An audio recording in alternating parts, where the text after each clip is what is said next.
برای بیادرایی که کل زندگیشانو باختن، برای کسایی که کارتن خوب شدن و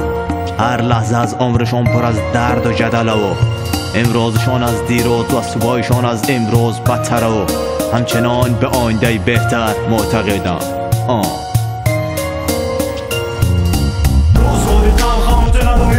دنبال سرپناهتی تا دیر وقتی شب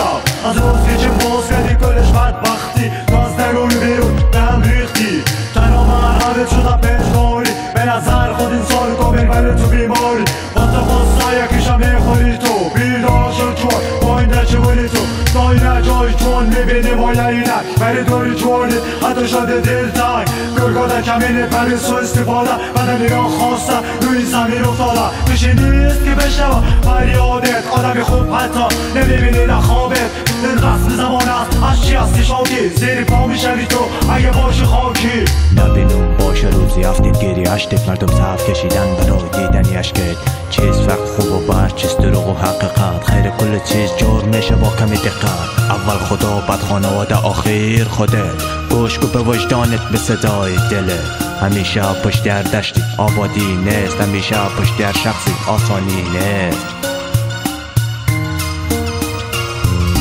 قلب شکسته و از درون خرابی چون تا به نیت خلقی گندابی قلب شکسته را چطور میدوزی تو به خاطر عمل زدی دست بدوزی تو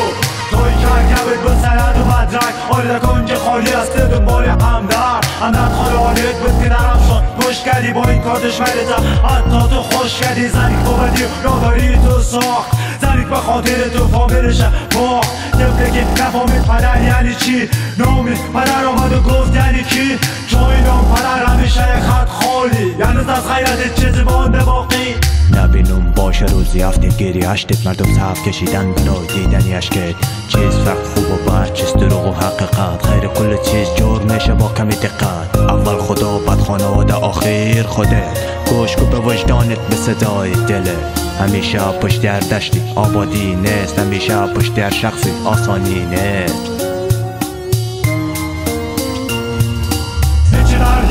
گریبانه دریا باشی میکنه بیابانه تو مستی آگهی هوشیار میشوی که از خواب خوشی مستی بیدار میشوی دیگر